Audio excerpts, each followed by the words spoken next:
A1 വാർത്താ ചാനലിലേക്ക് സ്വാഗതം.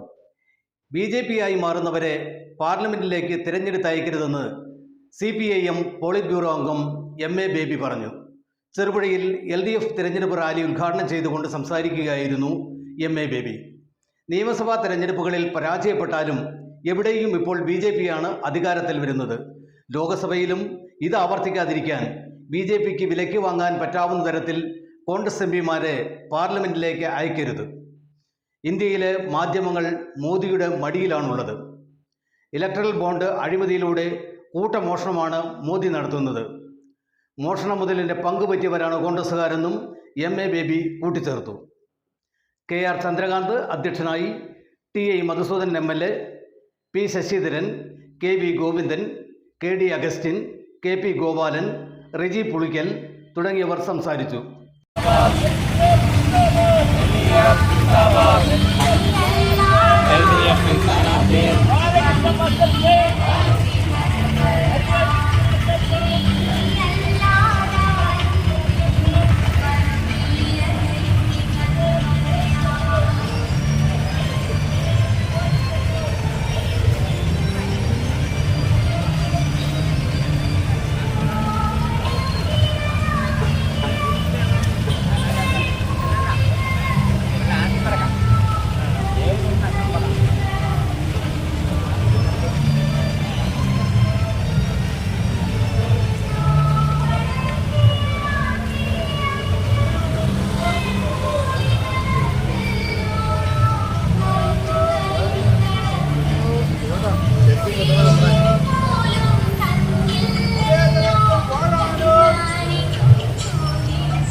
LDF സ്ഥാനാർത്ഥി ബാലകൃഷ്ണൻ മാസ്റ്റർക്ക്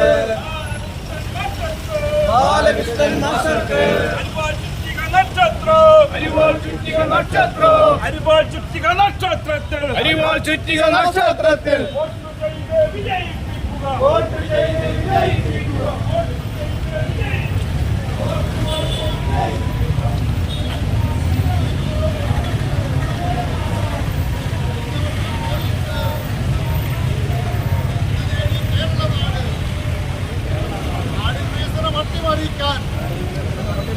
നാടിൻ വികസനം അട്ടിമറിക്കാൻ മോഡി ഭരണം തുണയായി.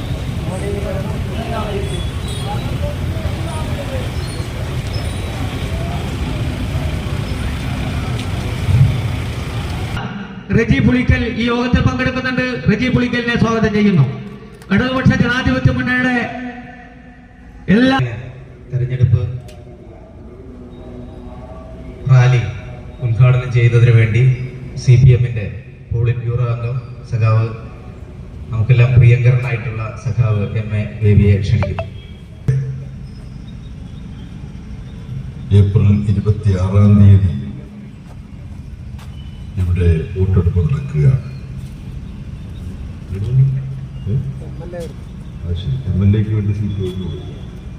ഒരു കസേര ഒരു മകളെ ഒന്നാം നിരയിൽ ഇരിക്കണം.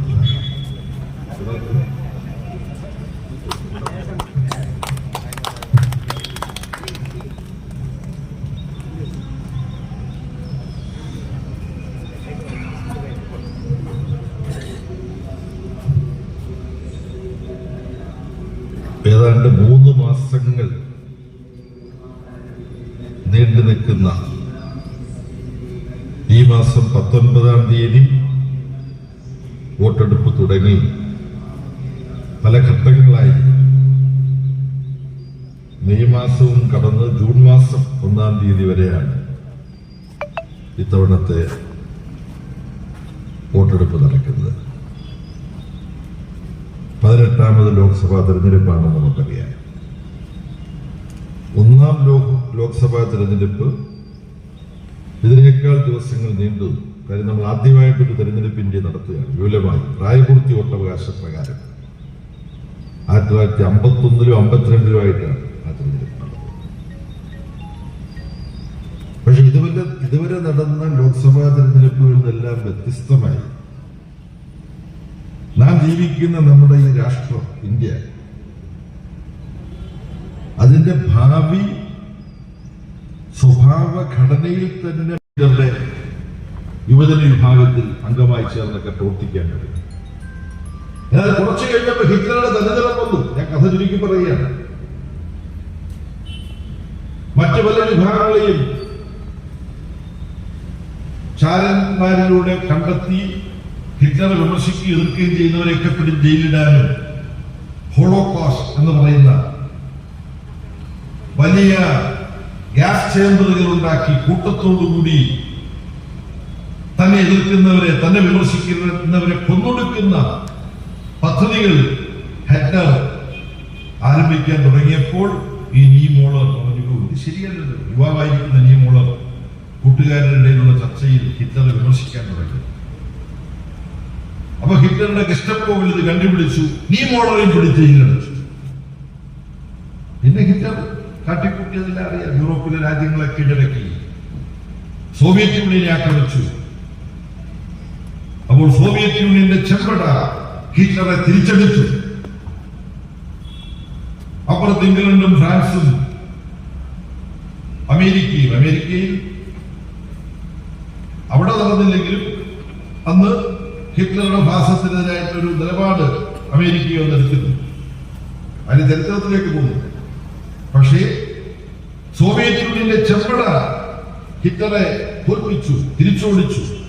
എന്നിട്ട് ഈ ഹോളോകോസ്റ്റ് കാസർഗോഡ് പാർലമെന്റ് മണ്ഡലത്തിൽ നിന്ന് മത്സരിക്കുന്ന UDFന്റെ സ്ഥാനാർത്ഥിയെ നമുക്ക് കൃത്യമായും പറയാൻ വേണ്ടി പറ്റും. അദ്ദേഹം വിജയിച്ചാൽ ഈ കേരളത്തിന് ഗുണമുണ്ടാവില്ല. കഴിഞ്ഞ 19 MP-യോട് ഈ കേരളത്തെ സഹായിക്കുന്നതിന് വേണ്ടി ആവശ്യപ്പെടാൻ കേരളത്തിന്റെ മുഖ്യമന്ത്രി യോഗം വിളിച്ചു ചേർത്ത് പറഞ്ഞപ്പോൾ അംഗീകരിച്ചില്ല. ങ്ങളിലെല്ലാം അതിജീവിക്കാൻ ആവശ്യമായ പ്രവർത്തനം നാം നടത്തിയപ്പോ അതിനെ സഹായിക്കാൻ കേന്ദ്ര ഭരണാധികാരികളുടെ മുമ്പിൽ കാര്യങ്ങൾ അവതരിപ്പിക്കാൻ നമ്മുടെ പ്രിയപ്പെട്ട നേതാവ് സഖാവ് MA ബേബി ഇവിടെ എത്തിച്ചേർന്നിട്ടുണ്ട്. അപ്പൊ ഇത്തരത്തിൽ നമ്മുടെ കാസർഗോഡ് പാർലമെന്റ് മണ്ഡലത്തിൽ ഒരുപാട് വികസന പ്രവർത്തനങ്ങൾ കഴിഞ്ഞ കാലങ്ങളിൽ P. ഗോപിനാഥൻ, അതുപോലെ രാമണ്ണ റൈ, അതുപോലെ P. കരുണാകരൻ എണ്ണിയാൽ തീരില്ല.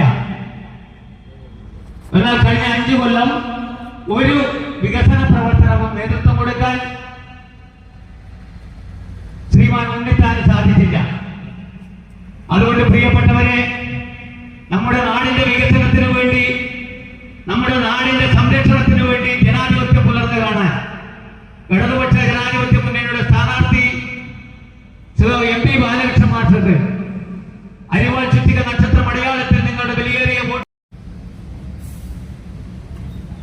ഇന്ത്യൻ ഭരണഘടന സുദീർഘമായ ചർച്ചകളിലൂടെ രൂപപ്പെടുത്തിയ മനുഷ്യാവകാശ സംരക്ഷണം, പൗരസ്വാതന്ത്ര്യ സംരക്ഷണം, നിയമത്തിന് മുമ്പിൽ ഇന്ത്യക്കാരെല്ലാം തുല്യർ എന്നൊക്കെയുള്ള മഹനീയമായ ഒരുപാട് ആശയങ്ങൾ, അതെല്ലാം ഇപ്പൊ തന്നെ പൊളിച്ചടുക്കിക്കൊണ്ടിരിക്കുകയാണ്. ഗൗരവമായിട്ട് എത്ര ആളുകൾ ശ്വസിച്ചിട്ടുണ്ടോ എന്നുള്ള കാര്യം അതും ഈ തെരഞ്ഞെടുപ്പ് സമയത്ത് നമ്മൾ ചർച്ച ചെയ്യേണ്ടതാണ്. പൗരത്വ ഭേദഗതി നിയമം, ഇന്ത്യൻ പൗരത്വത്തിന് ഇന്ത്യൻ ഭരണഘടനയനുസരിച്ച് മതം ഒരു മാനദണ്ഡമല്ല. ഇന്ന മതത്തിൽപ്പെട്ടവർക്ക് പൗരത്വം, വേറൊരു മതത്തിലായതുകൊണ്ട് പൗരത്വമില്ല, അങ്ങനെയൊന്നുമില്ല. ഒരു അളവ് പോലായി മാറി. ഇത് പറയുമ്പോൾ RSSകാർ ചിലപ്പോൾ വാദിക്കും, BJPക്കാർ, സംഘപരിവാറുകാർ വാദിക്കും. അത് അഫ്ഗാനിസ്ഥാൻ, ബംഗ്ലാദേശ്, പാകിസ്ഥാൻ ഇവിടങ്ങളിൽ നിന്ന് വരുന്ന അഭയാർത്ഥികളായിട്ട് വരുന്നവർക്കല്ലേ ഇത് ബാധകമായിട്ടുള്ളത്. അല്ലെ, അവിടുന്ന് വരുന്നവർക്ക് എന്തിനാണ് മതം ഒരളവ് പോലാകുന്നത്? പിന്നെ ഈ 3 രാജ്യങ്ങളിൽ നിന്ന് മാത്രമേ അഭയാർത്ഥികൾ വരുന്നുള്ളൂ. ശ്രീലങ്കയിൽ നിന്ന് വരുന്നുണ്ടല്ലോ, മ്യാൻമാർ എന്ന ബർമയിൽ നിന്ന് വരുന്നുണ്ടല്ലോ റോഹിംഗ്യൻ അഭയാർത്ഥികൾ. അവരെ കുറിച്ചൊന്നും എന്താ ഈ പൗരത്വ ഭേദഗതി നിയമത്തിൽ പറയാത്തത്? എന്തുകൊണ്ട്?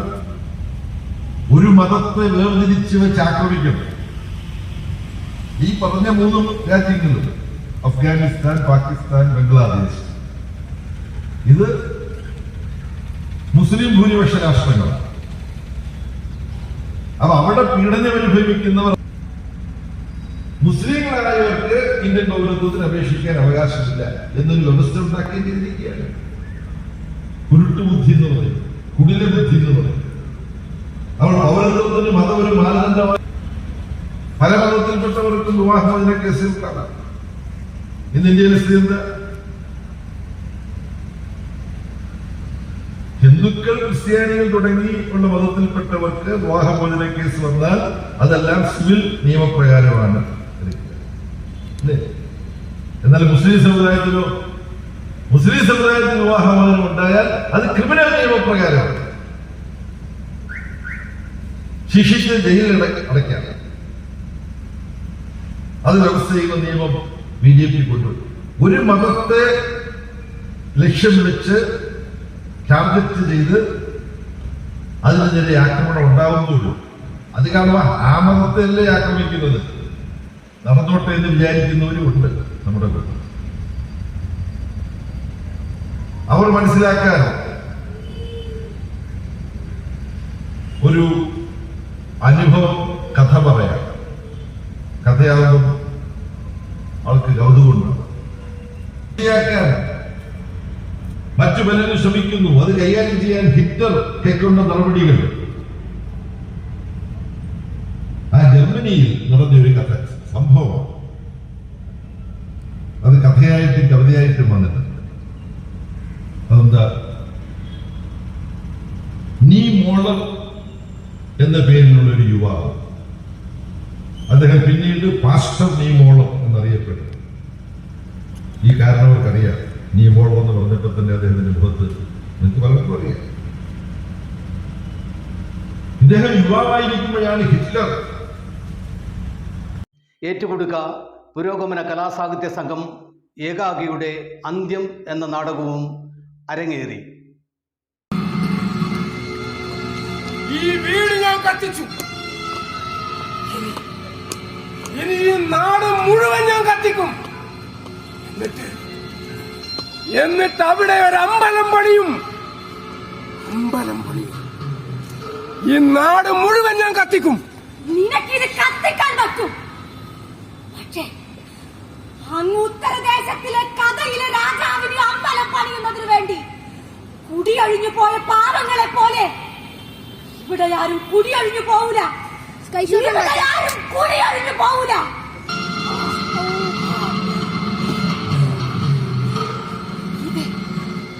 ഇത് എന്റെ മണ്ണാണ്.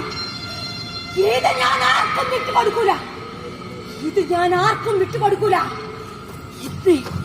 ഇന്നിവൻ എന്റെ വീട് കത്തിച്ചു. നാളെ അവൻ നിങ്ങളുടെ വീട് കത്തിക്കും. കരുതിയിരുന്നോ?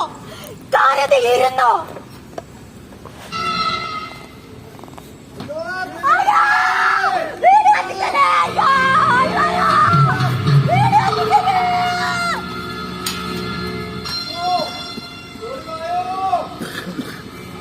ശ്രീകുട്ടാ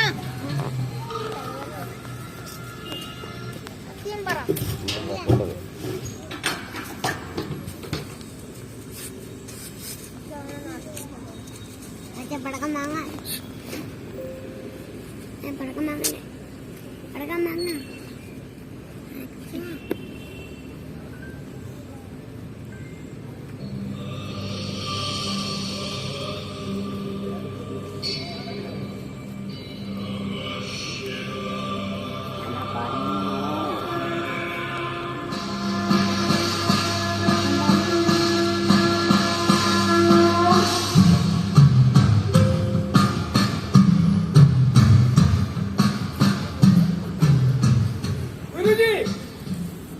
അങ്ങ് പറഞ്ഞതുപോലെ ഞാൻ എല്ലാം ചെയ്തു. ജാതിയുടെയും മതത്തിന്റെയും പേര് പറഞ്ഞ് ഞാൻ ഈ നാട്ടിലാകെ കലാപങ്ങൾ ഉണ്ടാക്കി. ഞാൻ ഈ നാട്ടിലാകെ കലാപങ്ങൾ ഉണ്ടാക്കി. ഗുരുജി, ഞാനിതാ യാഗേശ്വരനായി അങ്ങയുടെ മുന്നിൽ നിൽക്കുന്നു. പക്ഷേ എന്റെ കുടുംബം, എന്റെ അയൽക്കാർ എല്ലാം എനിക്ക് നഷ്ടമായി. നീ അജയ്യനാണ്. ആര് ശ്രമിച്ചിട്ടും നടത്താത്ത കലാപങ്ങൾ നിനക്ക് നടത്താൻ സാധിച്ചു. ജനങ്ങൾ രണ്ടു പക്ഷത്തേക്കാൾ ചിരിച്ചിതറി. പക്ഷെ എന്നെ എന്തോ വലിക്കുന്നു. വിട്ടുകള. നഷ്ടപ്പെട്ടതിനേക്കാൾ എത്രയോ വലുത് വലിയ വലിയ കൊട്ടാരങ്ങൾ, ചുറ്റുപാട് സുന്ദരികൾ, അളവറ്റ ധനം, അധികാരം. എന്താ ഇത്രയും പോരെ? ഗുരുജി, എനിക്കൊരാഗ്രഹം.